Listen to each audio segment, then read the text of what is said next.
Hi అండి. ఇవాళ నేను స్వీట్స్ షాపు స్టైల్‌లో జంతికలు తయారు చేస్తున్నా. ఇలా ప్రిపేర్ చేశారంటే చాలా బావుంటాయి ఈ జంతికలు.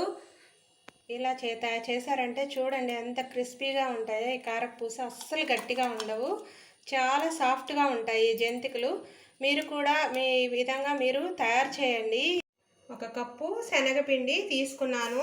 ఇందులోకి కొంచెం సాల్టు, కొంచెం బేకింగ్ సోడా, ఇందులో కొంచెం వంట సోడా, ఇది కొంచెం బేకింగ్ పౌడరు, ఇది కొంచెం బేకింగ్ పౌడర్ లేకపోతే వంట సోడా అయినా వేసుకోవచ్చు.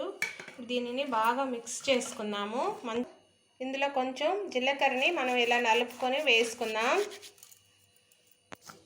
ఈ పిండిని బాగా కలుపుకుందాం. ఇప్పుడు కలుపుకున్నాక కొంచెం ఆయిల్ వేసుకోవాలి. ఒక పావు కప్పు ఆయిల్ వేసుకొని చాలా స్మూత్గా రావాలంటే ఇది వేసుకొని మనం కొంచెం వాటర్ వేసుకొని మిక్సీ చేసుకుందాం. ఇప్పుడు వీటిని ఇది మిక్సీ వేసుకున్నాక వాటర్ వచ్చి ఆయిల్ మిక్సీ వేసుకుంటే ఇలా అవుతుంది. ఇప్పుడు ఇది సాఫ్ట్గా రావాలంటే ఇందులో కలపాలి. ఇందులో వేసి పొడి పొడిగా కలుపుకోవాలి మంచిగా. అప్పుడే ఇది బాగా సాఫ్ట్గా వస్తాయి. ఈ పిండి ముద్దగా అయ్యాక ఇంకొంచెం వాటర్ వేసుకొని కలుపుకుందాం, మనం అవసరమైనంత వాటరు. ఇది బాగా సాఫ్ట్గా ఒక 5 to 10 minutes మంచిగా కలుపుకోవాలి. ఇప్పుడు దీన్ని ఆయిల్ పెట్టుకొని హీట్ ఎక్కింది. ఇప్పుడు ఇందులో మనం ఈ కారపూసకి వీటిలోకి కొంచెం ఆయిల్ కనుక రాసుకుంటే మనకు అంటుకోకుండా వస్తుంది. ఇప్పుడు ఇందులో వేసి పెట్టుకొని ప్రెస్ చేసుకుందాం పిండిని. ఇప్పుడు వీటిని ప్రెస్ చేసుకుందాం. మనం ఇలా ఒత్తుకోవాలి, ప్రెస్ చేసుకోవాలి. ఇవి కొంచెం గట్టిగానే ఉంటాయి.